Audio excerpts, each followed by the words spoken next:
아직도 그 노란 스탠드빛이 눈앞에서 아른거려요. 이상하죠? 사람은 큰일을 겪으면 커다란 장면이 남을 줄 아는데 저는 아니었어요. 상복 빳빳한 칼라가 목을 조일 때의 답답함보다도 빈 방 한가운데서 가만히 떨고 있던 낡은 스탠드에 노란빛 딱 그 작은 색온도가 먼저 떠올라요. 기이하게도요.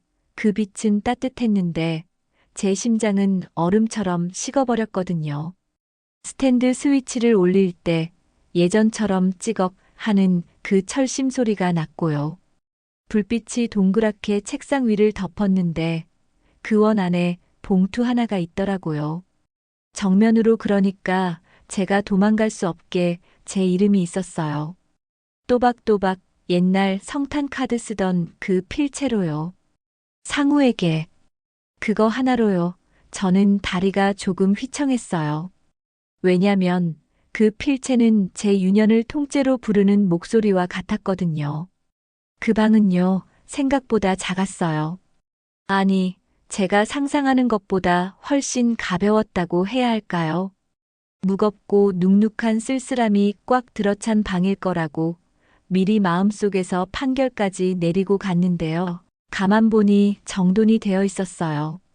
창턱에 접어 올린 레이스 커튼, 물기 없이 닦인 싱크대, 고장난 보일러 옆에 반듯하게 세워둔 스패너 하나. 혼자 오래 산 사람의 방은 흔적이 조심하다.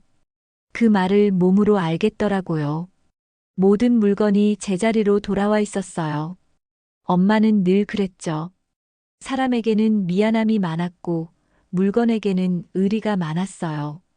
쓰면 돌려놔야 돼. 그렇게 말하곤 했죠.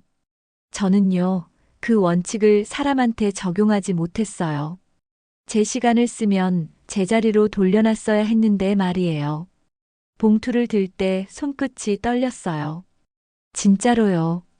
지장 찍는 것처럼 붉어진 제 지문이 흰 종이 위에 찍힐까봐 괜히 손마디를 바지 솔기에 한번 문질렀어요. 봉투 입을 살짝 뜯는데 스탠드 불빛이 따라 움직이며 종이결을 반짝였고요.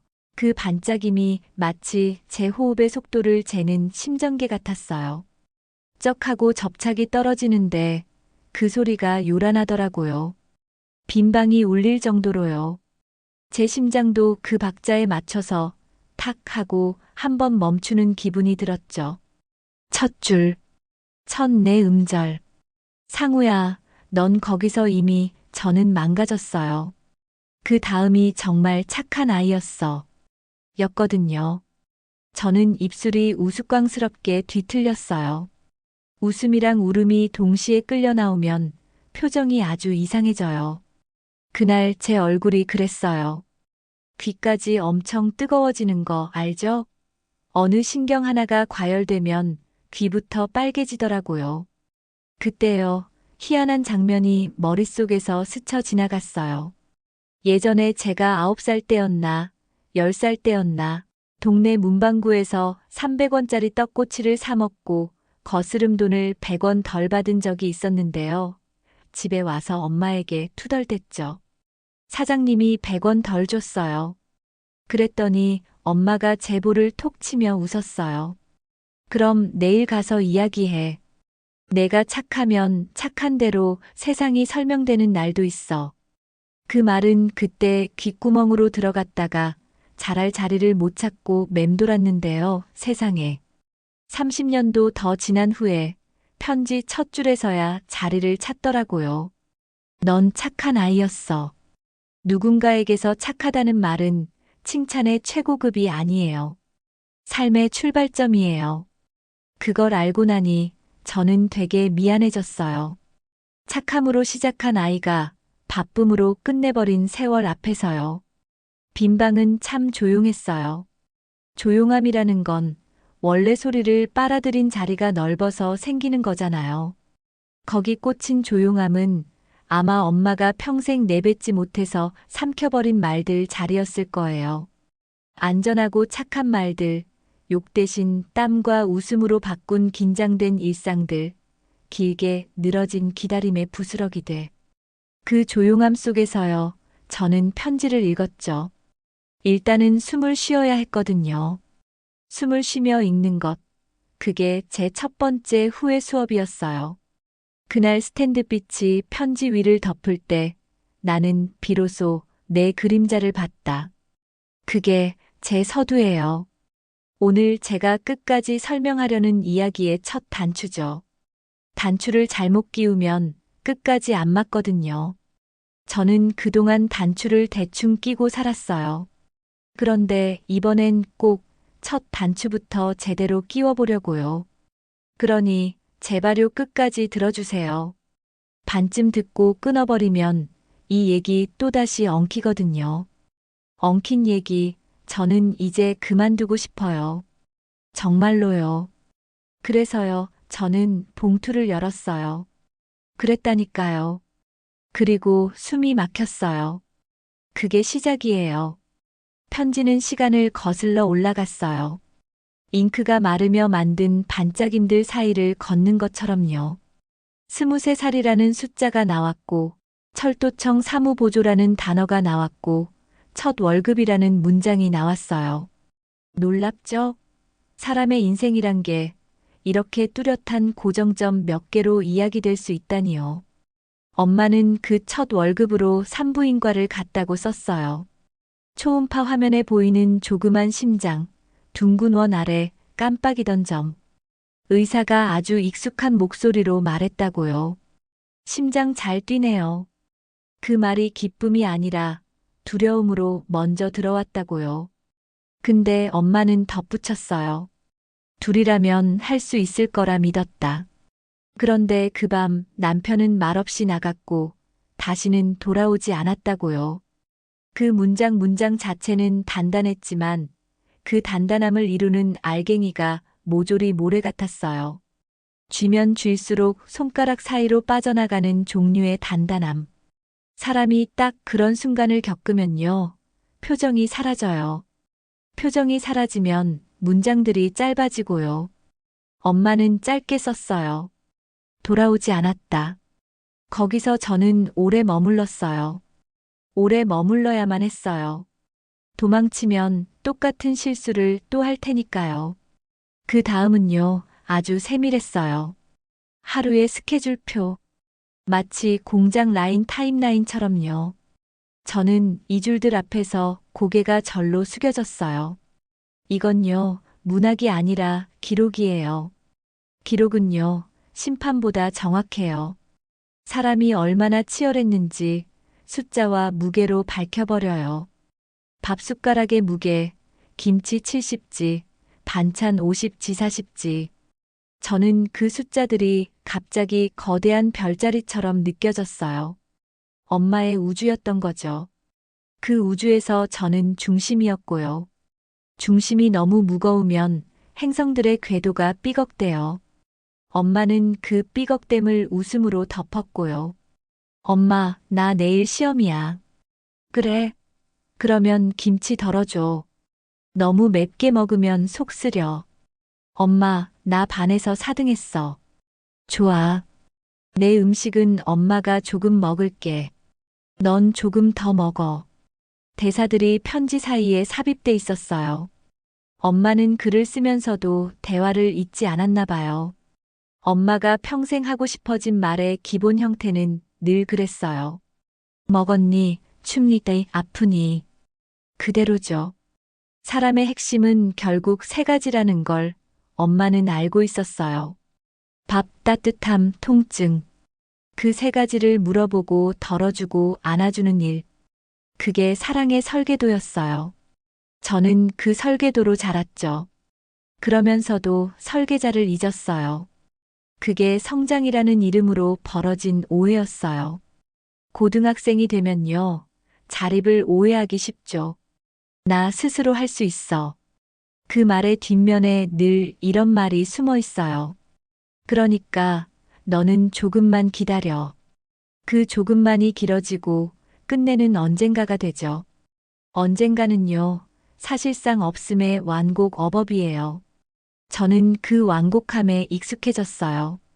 그래서 군대를 다녀와서도 복학 준비로 바빠서도 취업 준비로 지쳐서도 늘 조금만을 입에 물었어요. 조금만 있다가 가요. 조금만 기다려요. 조금만. 그 조금만이 쌓여서 산이 됐다는 걸 편지를 읽고 알았어요. 산을 넘는 건 다리 하나로 되는 게 아니더라고요.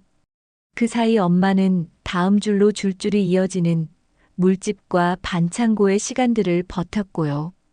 손등에 물집이 잡히면 밴드를 붙이고 손에 물을 덜 대려고 비닐장갑을 두 겹 끼고 여름이면 그 장갑 안에서 손이 불어오는 형태로 하루를 살았대요. 손이 불어도 내 밥이 마르지 않게 하는 게 먼저였다.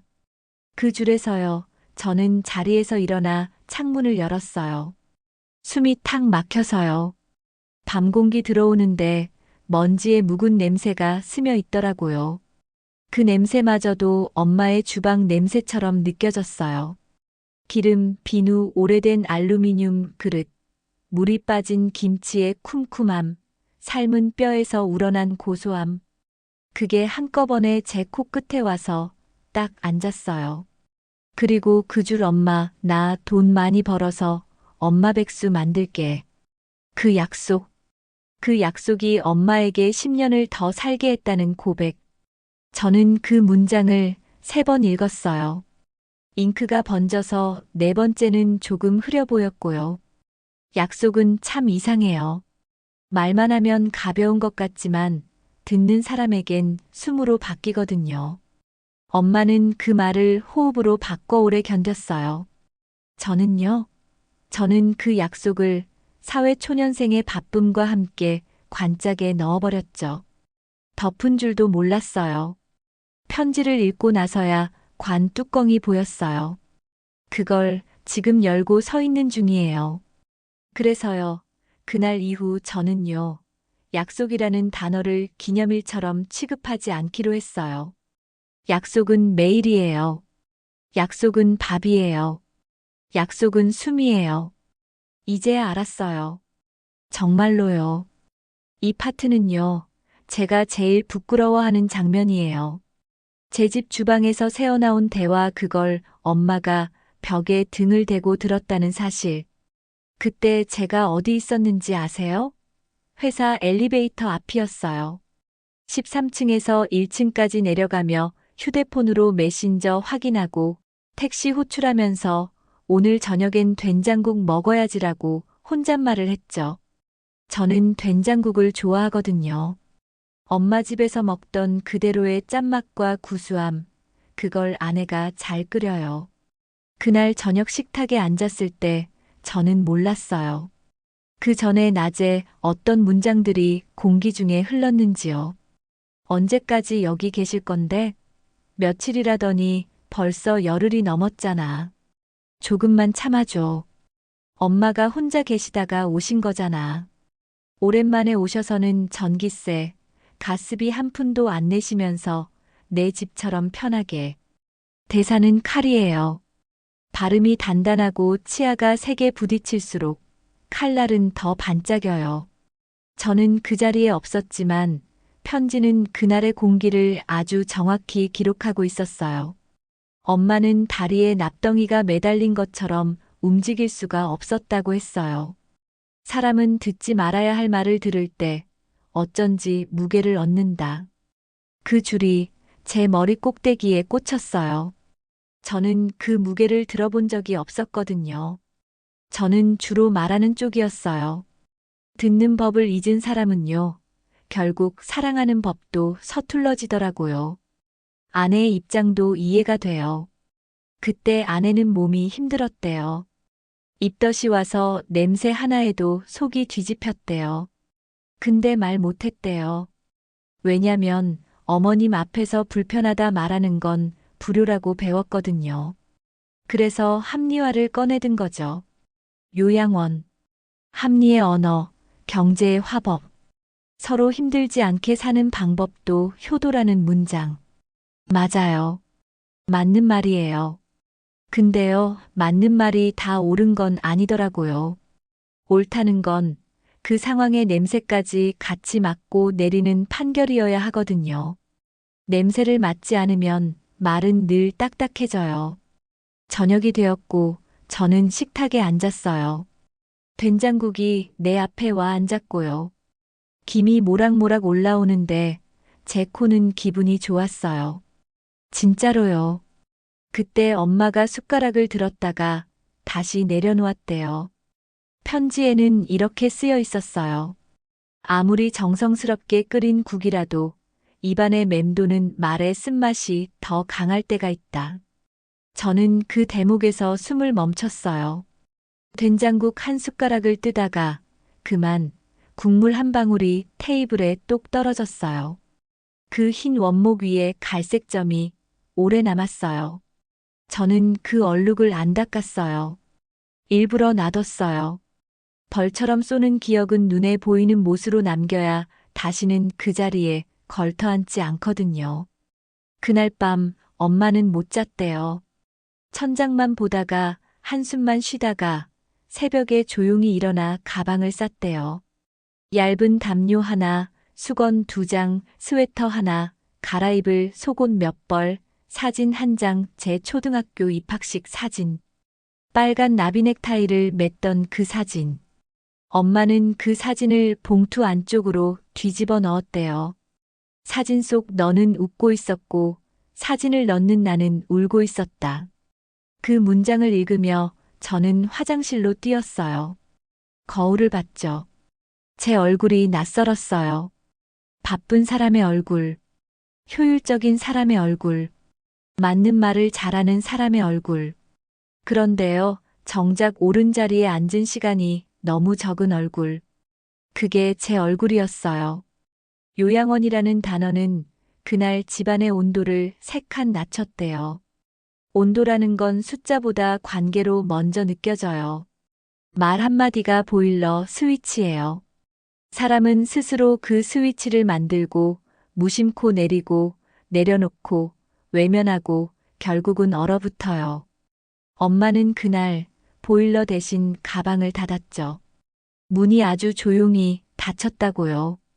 닫히는 소리가 조용하면 나중에 더 크게 울려요. 기억에서요. 그래서 저는 지금도 그 딱 하는 미세한 울림을 듣고 자요. 잠드는 날마다요. 엄마는 다음 날 부동산 3군데를 돌았대요. 집주인과의 대화가 편지에 옮겨져 있었어요. 보일러가 오래돼서 겨울이면 말썽이에요. 계단에 엘리베이터 없어요. 3층이에요. 창틀 나무라서 곰팡이 자주 떠요. 엄마가 대답했대요. 미안하지 않아도 되는 방이면 괜찮아요. 그 문장 정말 이상하죠?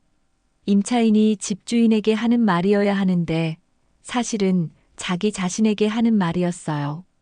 엄마는 평생 미안함을 재산처럼 들고 살았어요.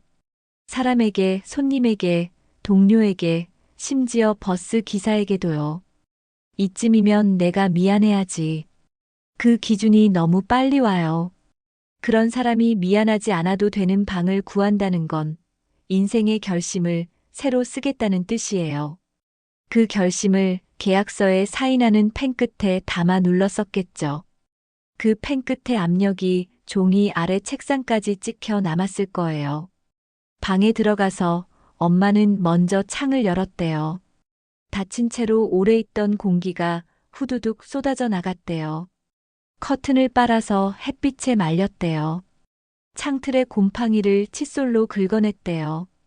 고무 장갑 안에서 손이 다시 불어왔대요. 그래도 웃었대요. 여기는 내가 주인이다. 그 말에 조그마한 환희가 글줄 사이를 톡톡 튀었어요.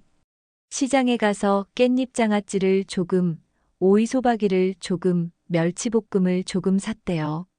조금, 조금, 조금. 엄마의 인생은 늘 조금으로 구성되어 있었어요. 그리고 그 조금들이 모여 저를 키웠어요. 그날은 그 조금들이 엄마 자신을 키웠죠. 작은 접시에 조금씩 담아 혼자 앉아 밥을 먹으면서 엄마가 중얼거렸대요. 누가 맛있다고 해주지 않아도 내가 맛있으면 되는 거지. 그 중얼거림이 왜 이렇게 크고 장엄하게 들렸는지 아세요? 제 귀가 늦게 열렸기 때문이에요. 늦게 열린 귀는 작은 말도 종처럼 울려요. 종은요, 울려야 소리가 나요. 그 집에서 종은 처음 울렸고 그 소리를 저는 나중에야 들었어요. 짐을 정리하다가 엄마는 벽장 깊숙한 데서 제 그림 일기를 찾았대요. 초등학교 2학년 4월의 어느 날, 삐뚤빼뚤한 연필 글씨로 이렇게 적혀 있었대요. 우리 엄마는 밥도 잘해주고 힘도 세고 나를 제일 사랑한다. 거기 잉크 아니, 연필이죠. 자국 하나가 물에 번지듯 흐려져 있었대요. 엄마가 손끝으로 그 자리를 만지며 앉았대요. 한참을요. 그리고 편지에 이런 문장을 추가했어요. 그건 한때였고 지금은 아니다. 그래서 나는 이제 덜 기대하며 살기로 했다. 덜 기대한다는 건 덜 사랑한다는 뜻이 아니라 덜 아프게 사랑한다는 뜻이더라고요. 저는 그걸 몰랐어요. 기대를 잃은 사람을 포기했다고만 생각했죠. 아니에요. 덜 기대하는 법을 익히는 건 어른의 기술이에요. 엄마는 늦게 배웠고 저는 더 늦게 배웠죠. 이사한 다음 날 엄마는 병원에 혼자 갔대요. 의사는 늘 하는 조언을 했대요. 생활 습관 잘 유지하시고 스트레스 받지 않도록 하세요. 엄마는 마음속으로 이렇게 답했대요. 스트레스의 큰 원인을 내 삶에서 덜어냈으니 좀 나아지겠지.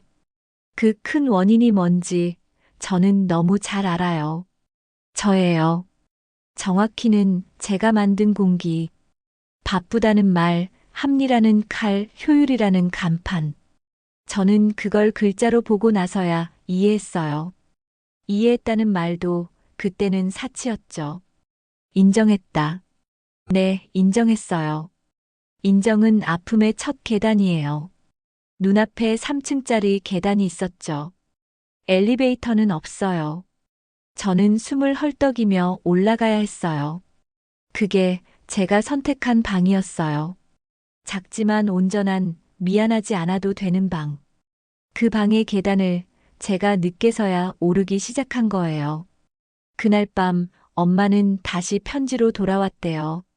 미완성인 채로 스탠드 아래 남겨두었던 그 유서 같은 편지. 종이를 반듯하게 맞추고 펜을 들고 글씨 하나하나를 눌러서 썼대요. 그 피랍이 느껴졌어요. 종이 뒷면에까지 새겨진 자국처럼요. 내가 너를 얼마나 깊이 사랑했는지 너는 끝까지 모르고 살아갈 수도 있겠구나. 그 뒤에 잠깐 펜이 멈췄대요. 멈춤은 숨이에요. 숨이 필요한 문장은 오래 가요. 그리고 다시 써내려갔대요. 그게 너였으니까. 그게 우리 가족이었으니까. 그 문장이요. 제 오래된 신념을 무너뜨렸어요. 사랑은 조용해야 깊다는 신념. 엄마는 조용히 사랑했고, 조용히 아팠고, 조용히 떠났어요. 조용함은 품격이기도 하지만, 때로는 부재의 다른 이름이더라고요. 사랑은 조용히만 하면 안 들려요. 저는 이제서야 그걸 배웠죠. 그러니, 이 다음 파트에서 일어날 이야기는 제게는 반전이지만 엄마에게는 오래전부터 준비해둔 평온의 순서였을 거예요. 여기서 숨 한 번 고를게요. 숨 고르기는 도망이 아니에요. 이야기가 너무 빨라도 진실이 미끄러지니까요. 손바닥에 땀이 맺히는 대로 그대로 두고요. 다음 줄로 넘어갈게요. 이제 엄마가 숨겨둔 아주 조용한 비밀이 나옵니다. 제 인생에서 제일 큰 반전. 들으세요. 정말 조용히요. 종이 넘기는 소리도 줄여야 할 만큼요. 진료 예약 문자 사실 저도 받았었어요. 아침 회의 직전에 띠링하고 떴거든요. 토요일 오전 10시 소화기내과 진료 예약.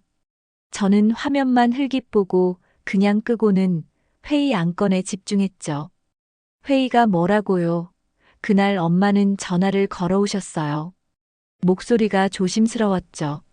상우야, 혹시 이번 주 토요일 시간 괜찮니? 엄마가 병원에 좀 같이 가면 좋겠어서. 그 말 끝에 붙은 떨림, 제가 왜 못 느꼈을까요? 아니, 느꼈어요. 근데 제가 애써 못 느낀 척한 거예요. 회사 일이 중요하다. 프로젝트 마감이 있다. 스스로 합리화할 핑계는 많았으니까요. 그래서 저는 대답했죠. 아, 이번 주는 좀 어려울 것 같아요. 회사에서 중요한 프로젝트가 있어서요. 주말에도 나가야 하거든요. 제 입에서 그렇게 쉽게 떨어져 나온 문장이 엄마한테는 어떤 칼날이었을까요? 저는 그땐 몰랐죠. 아니, 모른 척했죠. 전화를 끊자마자 엄마는 혼자 가방을 챙겨 병원으로 향했대요. 그 대목이 편지에 적혀 있었어요. 혼자 대기실에 앉아 있으니 의자 옆이 너무 넓어 보였다. 전광판 숫자가 바뀔 때마다 내 심장도 뛰었다. 저는 그 문장을 읽고 자리에서 일어나 창밖을 내다봤어요. 비슷한 대기실 장면들이 파노라마처럼 펼쳐졌거든요. 의자의 한쪽만 앉아 계신 엄마. 손바닥 위에서 번호표를 몇 번이고 접었다, 폈다 하시던 모습. 의사가 차트를 보며 똑같은 말만 반복했대요. 생활 습관 잘 유지하시고 스트레스 받지 않게 조심하세요.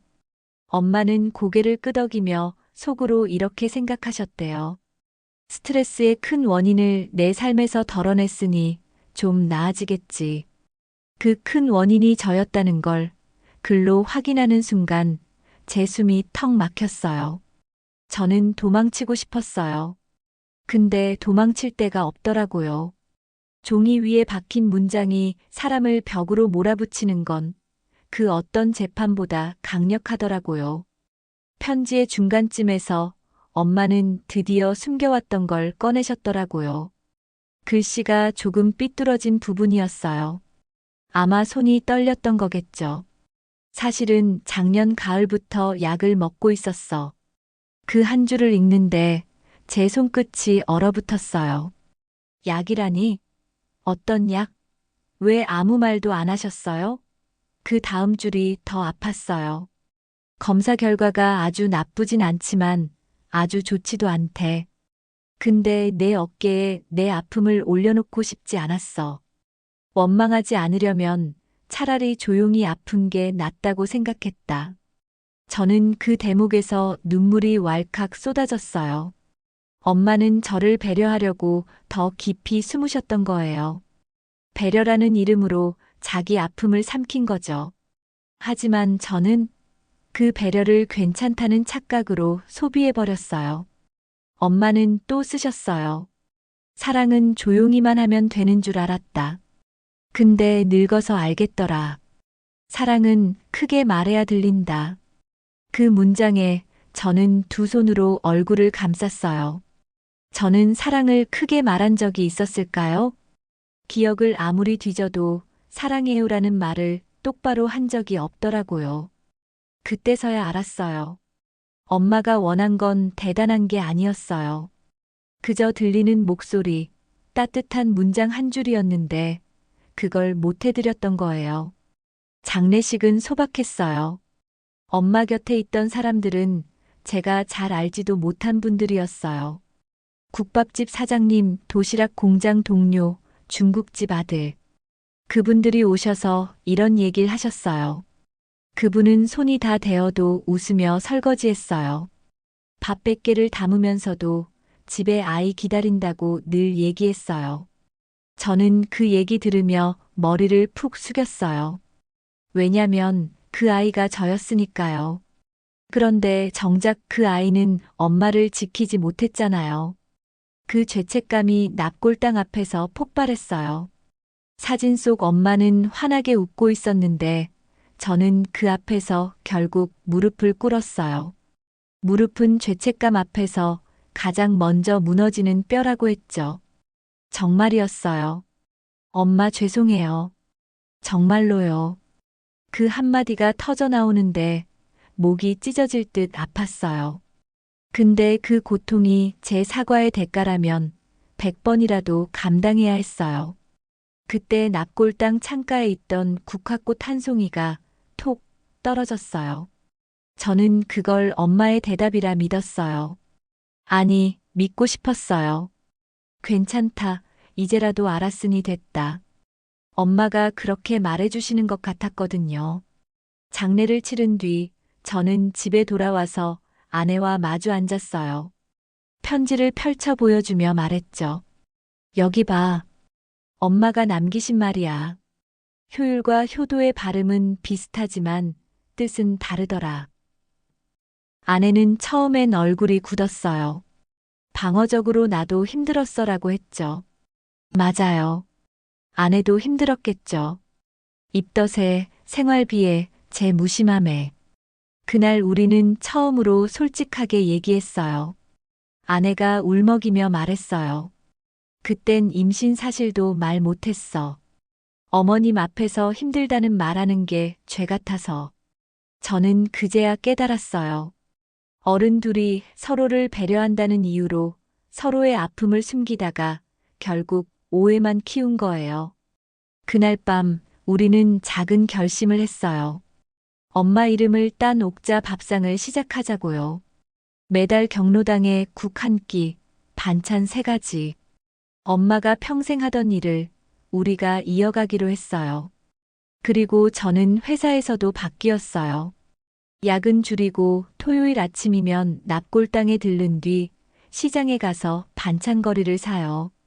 깻잎 장아찌를 직접 담가보는데 처음엔 짜기도 하고 싱겁기도 했죠. 그래도 우리 아이가 한 숟갈 먹고 이렇게 말했어요. 아빠, 이거 엄마 냄새 같아. 그 말에 저는 웃다가 울었어요. 사랑은 결국 맛과 냄새로도 남는구나 알게 됐죠. 엄마는 작은 창고에 테이프 5개를 남겨두셨더라고요. 그중 마지막, 상우에게 마지막을 재생했을 때 지지직 잡음 사이로 들려온 첫마디는 이거였어요. 밥 먹었니? 저는 그 한마디에 무너졌어요. 세상에서 가장 큰 사랑의 문장이 그렇게 작은 단어였다는 걸 그제야 깨달았어요. 엄마는 마지막에 이렇게 말씀하셨어요. 내가 너를 얼마나 깊이 사랑했는지 너는 끝까지 모르고 살아갈 수도 있겠구나. 근데 괜찮아. 그게 너였으니까. 그게 우리 가족이었으니까. 그걸로 됐다. 테이프가 끝까지 돌아가며 덜컥거리는 소리가 들릴 때까지 저는 멈추지 못했어요. 그 소리가 엄마의 마지막 숨 같았어요. 저는 그날 밤 납골당에 가져갈 짧은 편지를 썼어요. 엄마, 밥 먹었어요. 깻잎 장아찌는 조금 짰지만 맛있었어요. 사랑해요. 진짜로요. 여러분, 제 얘기를 다 들으셨죠? 제가 얼마나 바쁘다는 말 뒤에 숨어 있었는지, 엄마가 얼마나 조용히 아팠는지, 우리가 얼마나 우회로만 돌다가 결국 같은 자리에서 만났는지. 그래서 드리고 싶은 말은 하나예요. 사랑은 조용히만 하면 안 들려요. 꼭 크게 말하세요. 밥 먹었니? 따뜻하게 입어. 고마워. 미안해. 이 네 문장만으로도 사람은 하루를 버팁니다. 저는 그걸 너무 늦게 알았어요. 하지만 늦게 알았다고 못 쓰는 건 아니더라고요. 지금이라도 쓰면 돼요. 매일 꾸준히. 혹시 지금 머릿속에 누군가의 얼굴이 떠오르시나요? 연락이 뜸해진 가족, 오랜 친구, 혹은 늘 곁에 있으면서도 제대로 말 못한 사람. 오늘 저녁 그 이름을 한번 불러보세요. 밥 먹었어? 그 한마디면 충분합니다. 정말로요. 엄마가 편지 마지막에 적으신 문장을 그대로 전해드릴게요.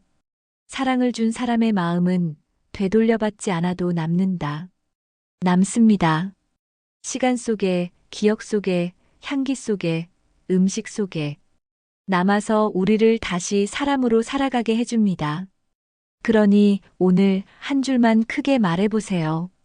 그게 누군가의 내일을 지탱해 줄지도 몰라요. 저는 이제 가야 합니다. 토요일이거든요.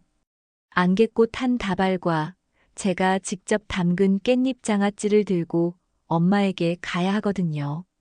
오늘은 꼭 크게 말할 거예요. 엄마, 사랑해요. 들리시죠?